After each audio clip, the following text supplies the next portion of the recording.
Nifty Show. And welcome to the Nifty Show, not the world's first NFT podcast, as I came to find out. Remind me to tell you about that, Travis. But the world's best because our moms say so. I'm Joel Comm, and that is Travis Wright. What is going on, folks? Great to see you out here. What episode number is this, ballpark? I don't know. Ballpark number. Okay, because I'm just saying, our guest today started about 4 months ago or so, 5 months ago, and he's at episode 161. He is cranking away because once he discovered the power of NFTs to build community and deliver value, he got it. And I kind of knew going in, because we got in this early, and I'm looking at my peers and thinking, all right, who are the ones that are going to get it and dive in first? And it was Joe Pulizzi, who got into social money, Michael Stelzner, who's kicked off his own podcast, who after a year of doing deep analytics, got it and is all in with his crypto business show. iSocial Fans, our buddy Brian Fanzo, who was led in the social media space and now has a very successful podcast, NFT365, the website, NFT365Podcast.com. Brian, welcome to the Nifty Show. What's up, friends? I know I've been talking about kicking myself I should have listened to you guys when we did a panel together. I think it was like 2017, 2018. We talked blockchain and I was all about the blockchain, but damn it if I was not clued in on crypto and NFTs. And it's been a crazy ride since I was clued in. It was like a year ago I got clued in. I spent about probably 6 months figuring out what my role would be. And then these last, it'll be 6 months in a couple of weeks that I've been doing the daily podcast. But yeah, excited to be on. Daily podcast. So it's the NFT 365 podcast daily. So I got to ask you this, like how big of a pain in the ass is it to have to do it every day? It's a pain in the ass. But the funny thing is when I decided to do it, I also decided I wanted to buy an NFT every single day that was in the mint phase. That has been a bigger pain in the ass, hands down, than the podcast, right? I was like, I figured out, I get paid to talk either on stages or on the microphone, right? Like I figured that part of this kind of out. I do it kind of an educational, not very, it's very evergreen. So like I'm mostly focusing not on like trending news, but really like, things that we can educate on.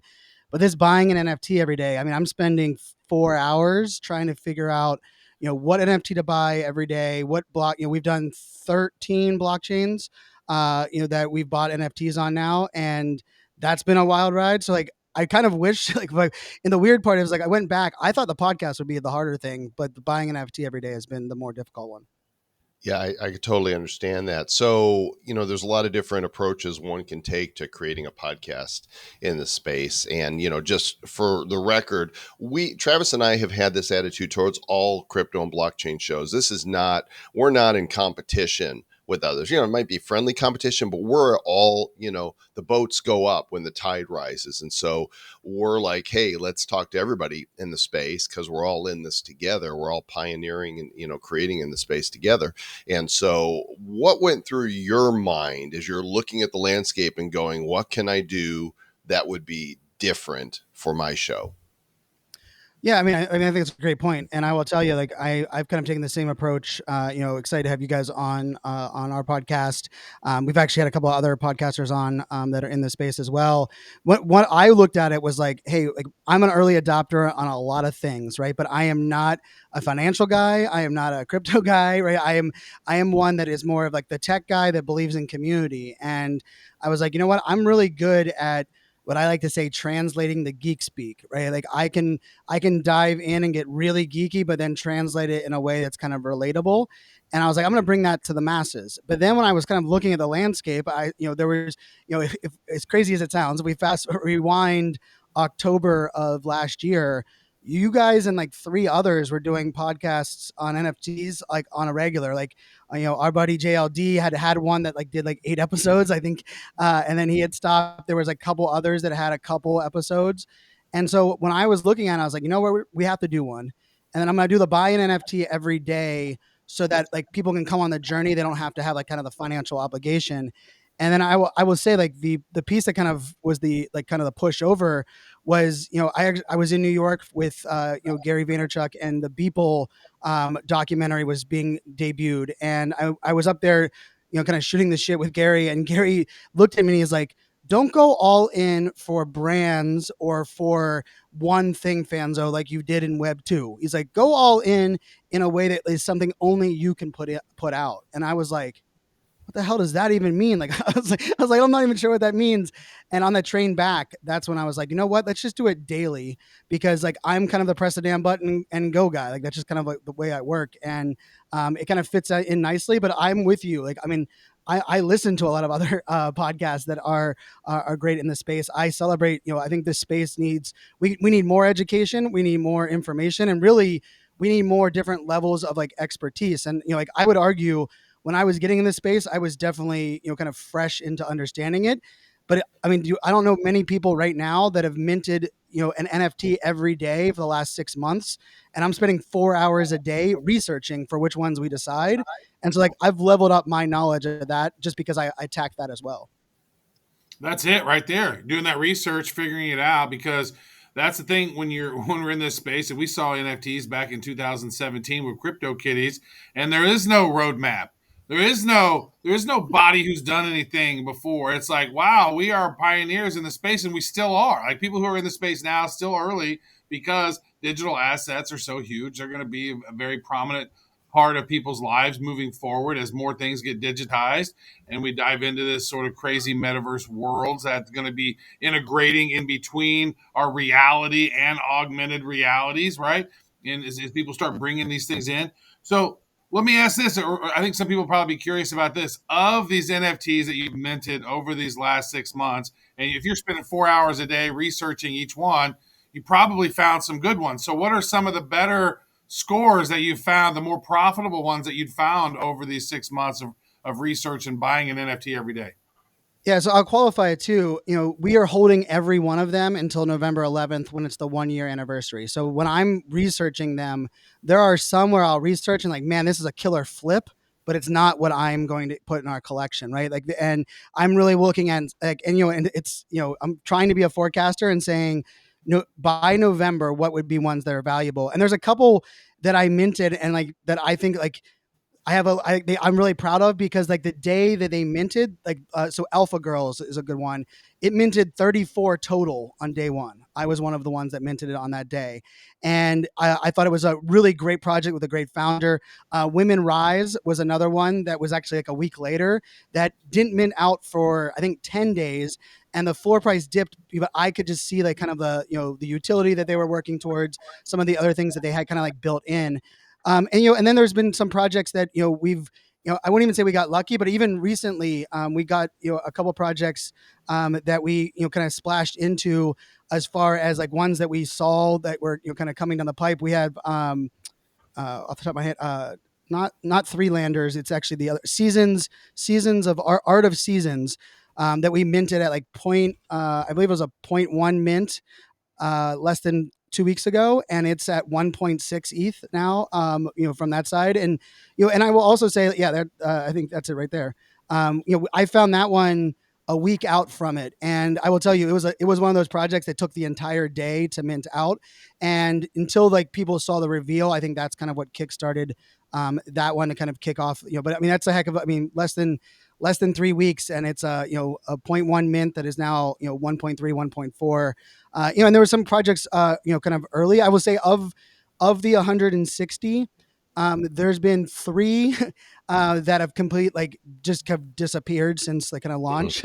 And I'd probably say like 3 others that are in that like weird spot of like, you don't know if they're going to be around for a long time, but as a whole, we did Expansion Punks when Expansion Punks came out, which I thought was a really great one that we added to our bag. We had a couple really rare ones within projects, like the little pudgies for Pudgy Penguins. Like our little pudgy that we minted is a top 100 of little pudgies. And I think little pudgy's at 0.5 ETH right now, but ours is the top 100 one of that one. So we had a couple of those ones. And then even, you can see on the website, we're posting them the minute I mint the one, as soon as we mint it, I'm putting it out there on a website, on our Twitter as well. So it's been a heck of a journey. Now, some of them are lost forever. And that's because you experienced a, well, I don't want to say a hack.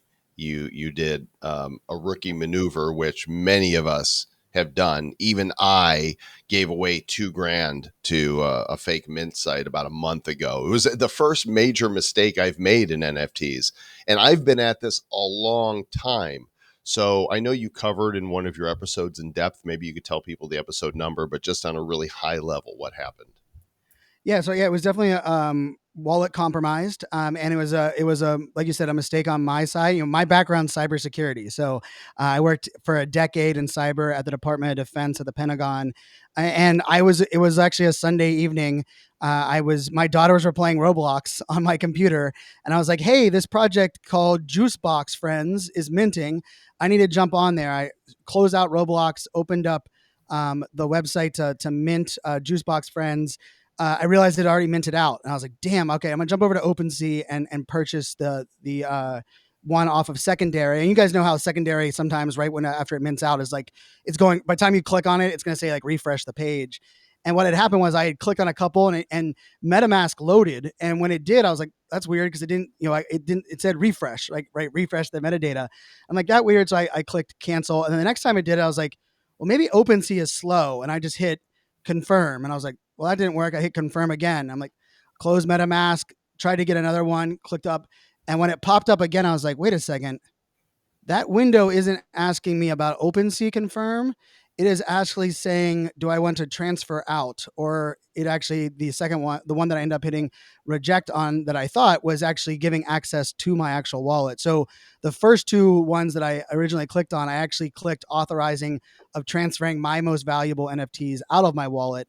The third time I clicked on it, it actually gave someone access to my full wallet where they were able to kind of drain many of the NFTs, and then they put a sweeper script against the rest of those NFTs that are in there. And definitely, if I would taken 5.5 seconds to slow down and had looked at the MetaMask pop-up to say, hey, why is it asking for me to transfer out, not just confirming the buy, I would have protected myself. So it was me that kind of fumbled that. We are still working on like how did that MetaMask exploit actually enter my computer. I've turned my laptop and logs over to MetaMask and actually the FBI because it was the ape-coin exploit that happened. It was the day that ApeCoin dropped.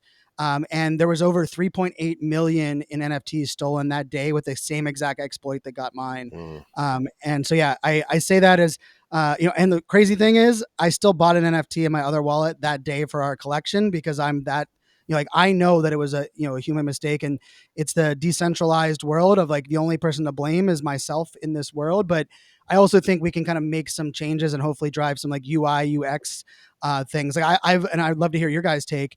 Like I just believe like MetaMask should change the color of the pop-up based on what it's actually asking us to do, or even the button color, right? Right now, it's the same thing. If you're transferring out, confirming, signing, or authorizing, right? It's the exact same button, the exact same pop-up with the exact same button location. I think it would be it would help us protect ourselves against ourselves if they actually change the actual background color. So we knew like, okay, this is when you're transferring, this is when you're confirming. But that's just me trying to hopefully, help prevent others from happening. But it was definitely not fun. It was actually been 31 days since it happened. So it's definitely been a roller coaster, even dealing with that, right? I had all of my account, my OpenSea things frozen, trying to figure out like what things I could protect. Now I need to get them unfrozen. And so like my liquidity is tied in my, into that wallet. And, and I have multiple ledgers too, right? I have 3 ledgers that I use, but I was buying an NFT every day.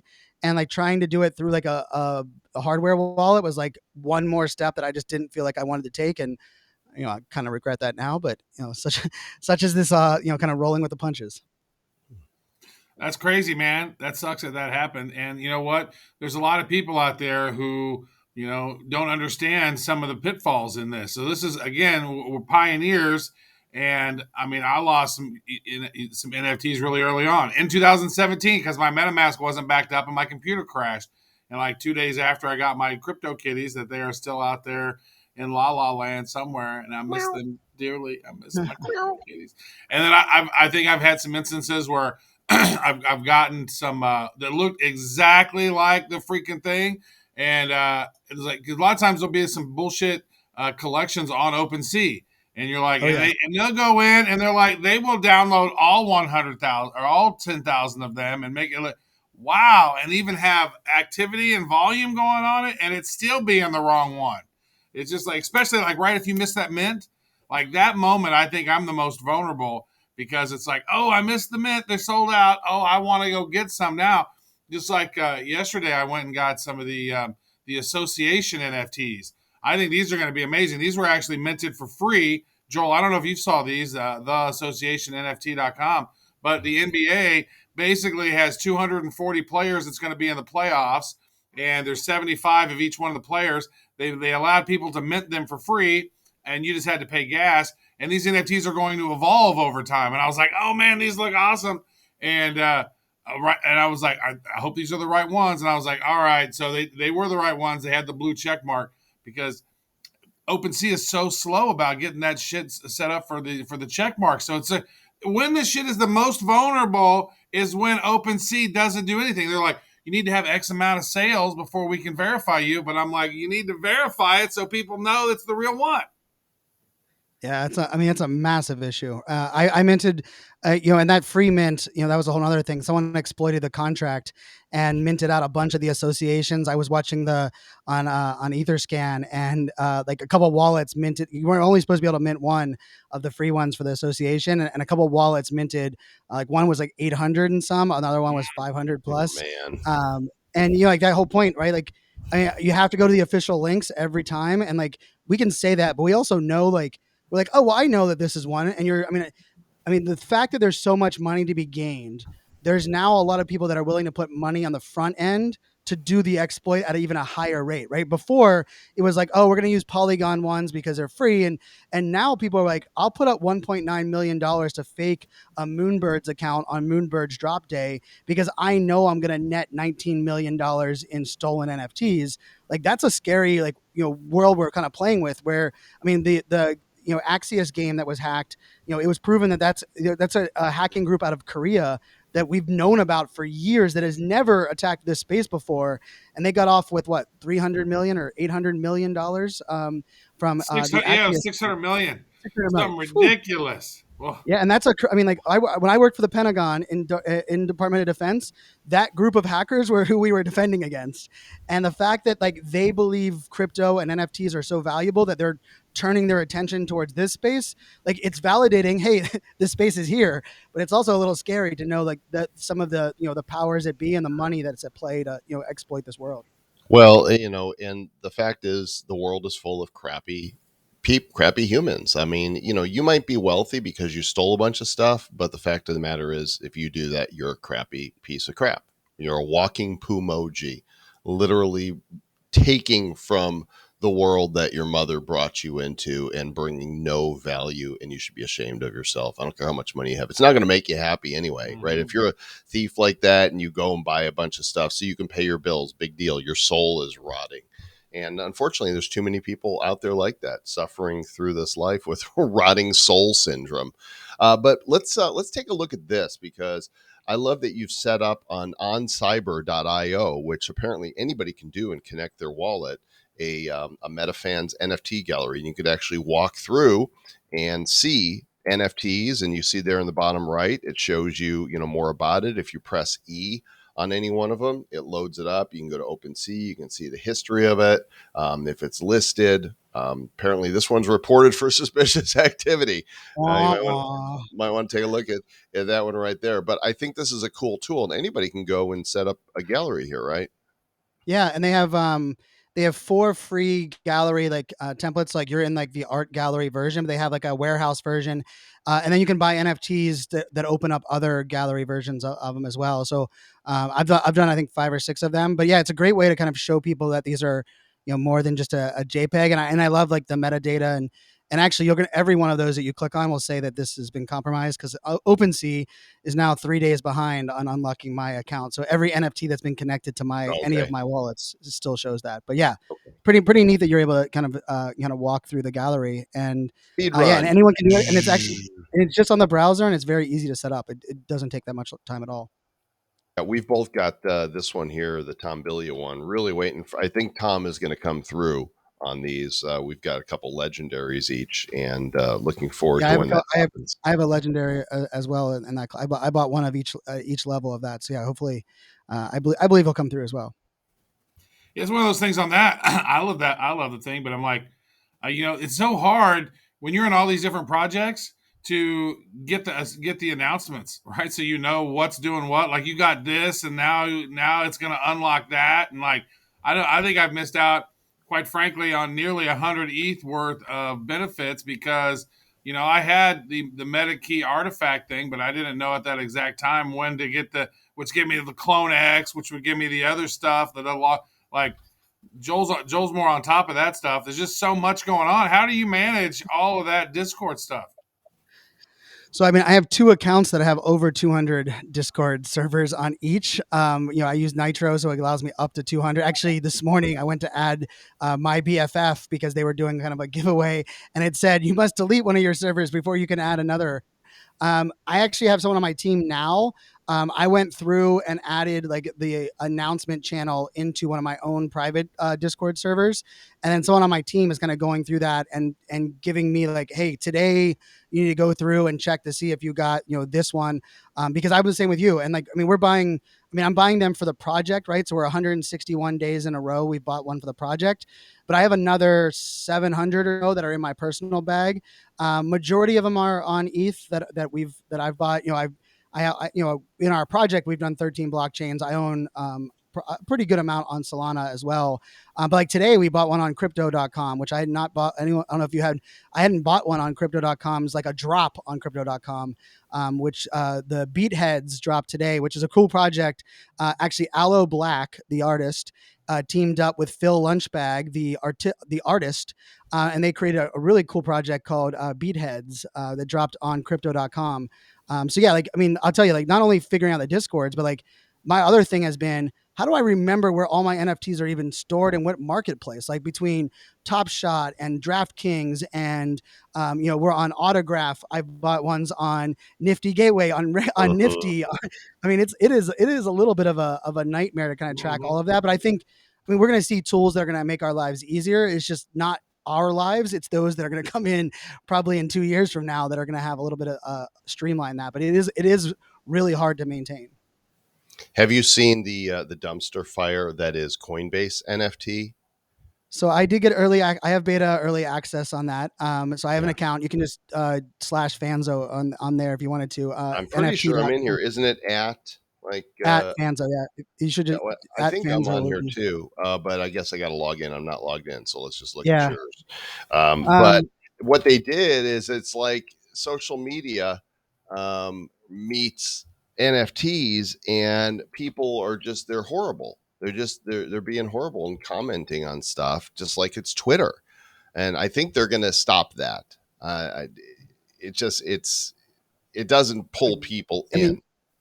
FUD is bad enough on the Twitter feed. FUD inside the project marketplace. This is a NFT project. No, it's rug pull. Like, wow. Like, oh yeah.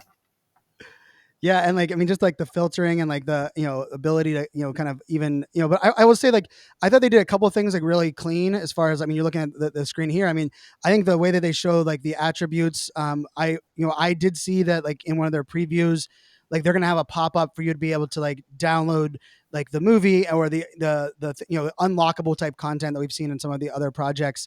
But it's definitely I don't know what you guys think about LooksRare as well. Like LooksRare also has given me a little bit of like a weird vibe. Like they're attempting, like they just announced today that they're actually going to give you Looks coins for just listing your NFTs over there, because no one's listing anything over on LooksRare. And marketplace is only as good as people willing to put things up there for sale. So I don't know. I mean, definitely interesting what these marketplaces are doing. And sadly, OpenSea is the slowest, least responsive, yet that's where 89% of the attention still is.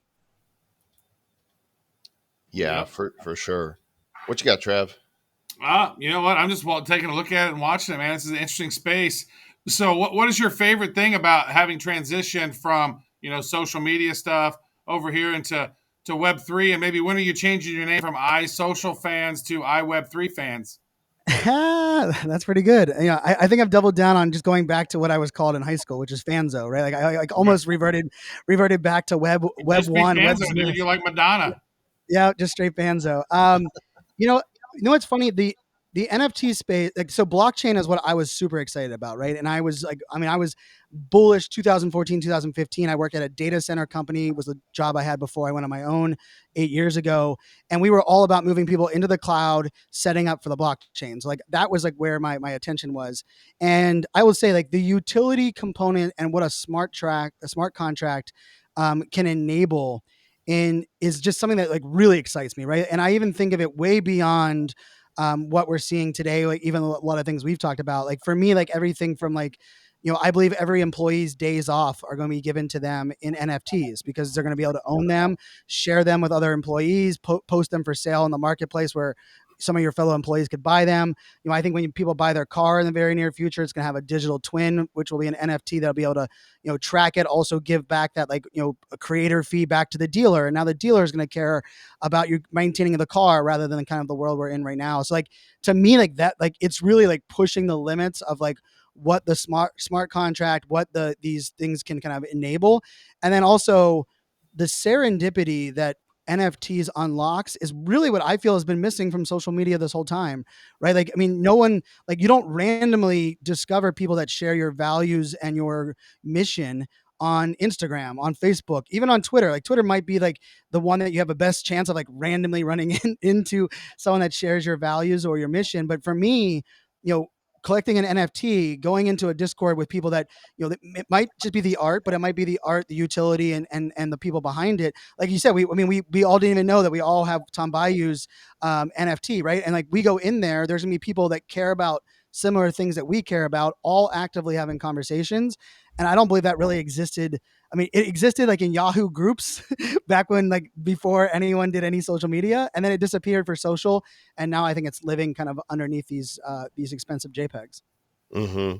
No doubt. Well, you're really taking advantage of all of the different things that are offered in the blockchain Web3 space. You offered season pass NFTs that give your listeners the ability to, have some superpowers.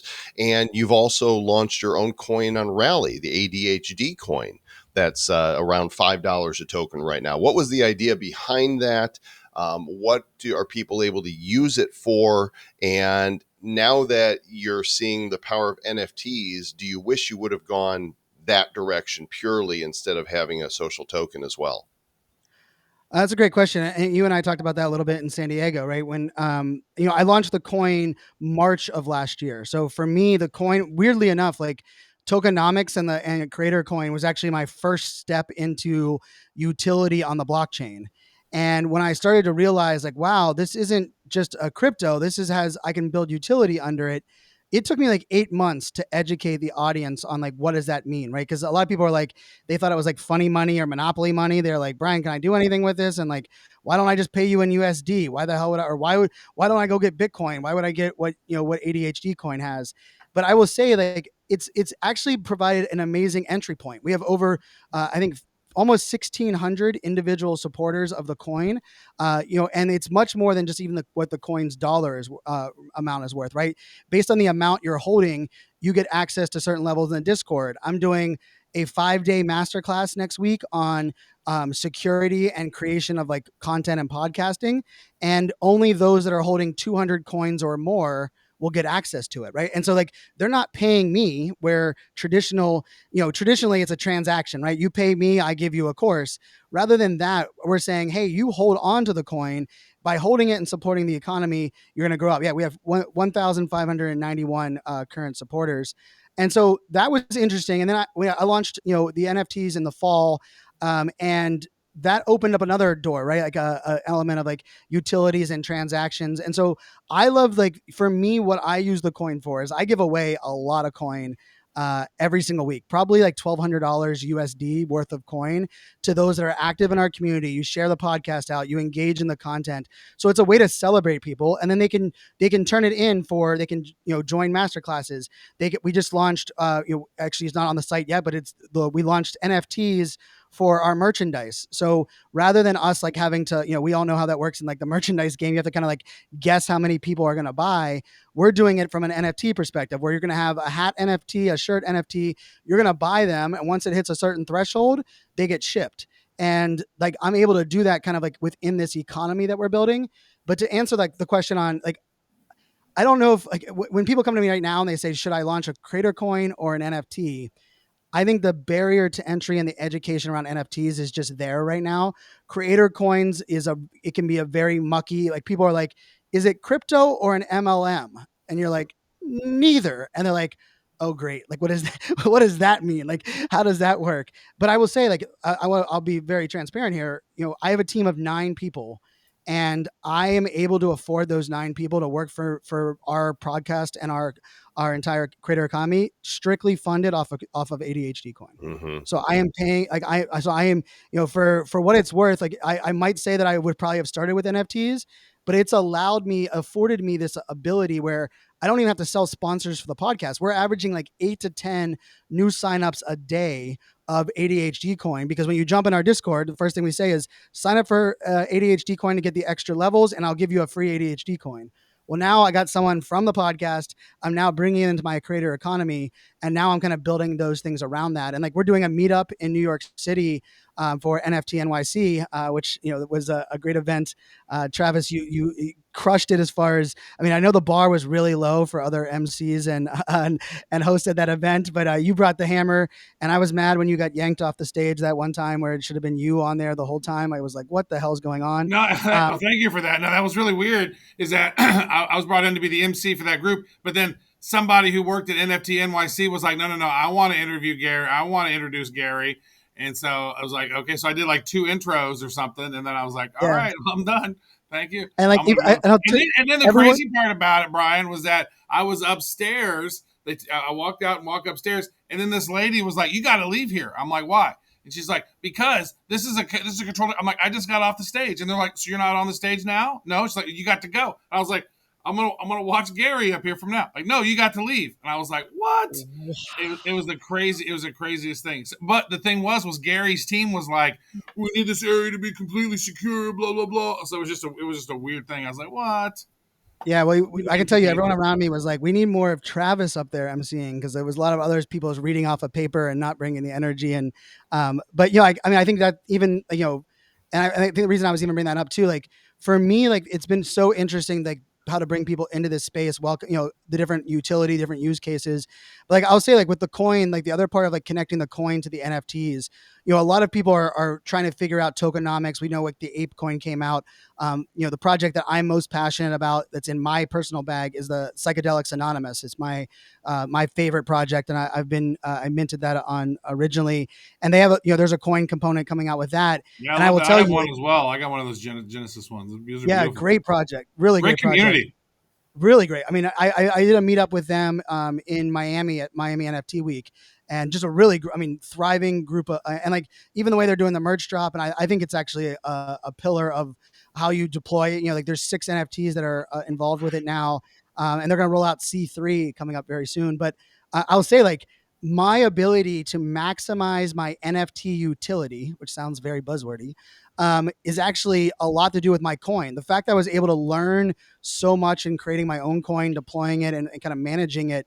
Now I'm able to like lean in and look at some of this utility. I'm like, that project's never going to launch a successful coin because of what they're doing, right? And then like, oh, that one might, because like we know how these trends work, right? When I started this project, this is how crazy it is. 6 months ago, whitelists really weren't a thing unless your project was the most hyped project that existed, right? Like we had like the Mechaverse raffle, and then like most of them they weren't there. Now like there's whitelist, pre-list, a pre-mint sale, like best friends, backdoor party, like, and so like we're seeing a lot of those trends, and like we're going to see tokenomics integrated into a lot of things coming up. And so I think we're going to see people kind of figuring out the coin component, on top of it. And as you mentioned, like Joe Polizzi and some others that are in our circle of marketers have also launched the coin as well. Mm-hmm. So as we close out today, Brian, I'm curious, have you recorded today's show yet? It's actually live. It actually went live at 11:11 a.m. We're pulling them out. So I recorded it first thing this morning. What did you buy? Tell us what you bought. So I bought, that was the Beatheads one. So on crypto.com, I Beatheads with Aloe Black and Phil Lunchbag. Great project. I will tell you, they first gave me a preview of the project in October of last year. So it's that like thought out. If you can go to crypto.com, the website, it's actually on the front page of the crypto.com's NFT dashboard. Their drop is actually, they did actually a really nice job of like, now you have to buy it in like USD or connect it to your crypto.com account, which is slightly, a little bit painful on that side, but yeah, there it is right there. Beatheads. This one right here, the Beatheads. Yeah, so it's a cool project with, for those that aren't familiar, Aloe Black is a Grammy Award winning artist. I've seen him in concert. He actually Joel, we were at a concert. I think we saw him in concert for an IBM event. You know what? That name sounded familiar. You're right. Yep, that was like 6 years ago or something. Yep. He's the artist. Wasn't Maroon 5 there also? Maroon 5 was there too. Yep, that was that same one. So yeah, small world there. But yeah, it's a cool project.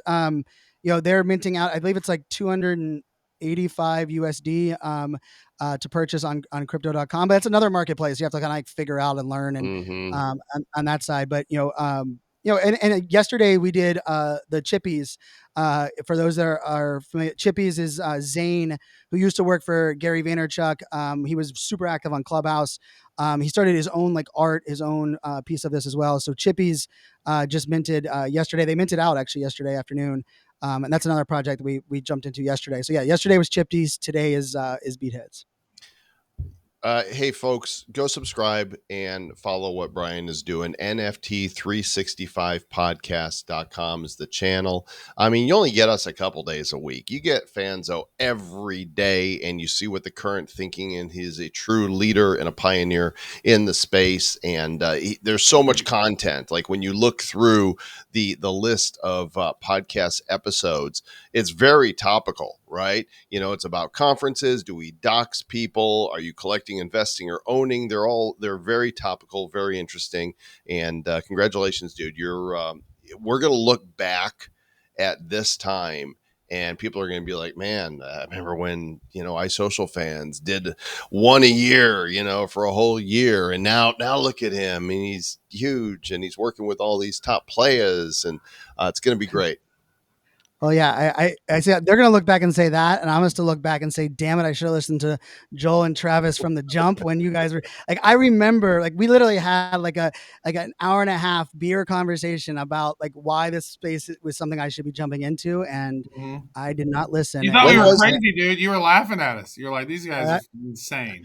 When was you're going to leave marketing for this? I was like, I can't even get my money onto, like, how do I get my money from I was like, guys, I can't figure out how to get my money out of my bank account onto this crypto, let alone these like crazy art that is on the front door. Like, you guys enjoy that. I'll stay in my Instagram, TikToks. Yeah, damn it. I regret when was that? I'm trying to remember. It was 2018.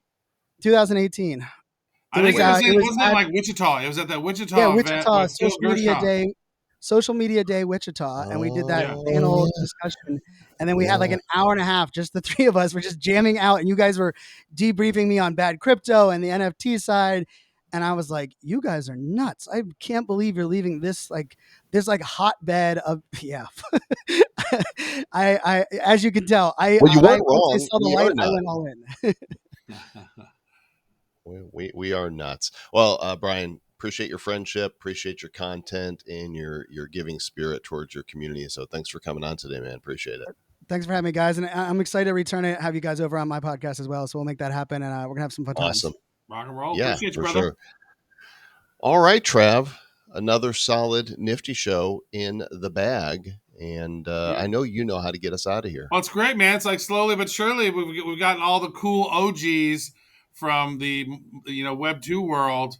We finally brainwashed them enough to understand that you got to get over here, man. You got to see what's up over in this land. It's good shit. Still just starting, and we're teaching them how to keep it nifty. Looking into the future, what do we see? It's lined with digital collectibles, we call them NFTs. Games, trading cards, digital art, and those crypto kitties. Joel and Zach are the hosts, you'll know. Joel and Zach say this will blow. They're locked and loaded, so ready, set, go! It's the Nifty, really kind of spiffy. The Nifty Show.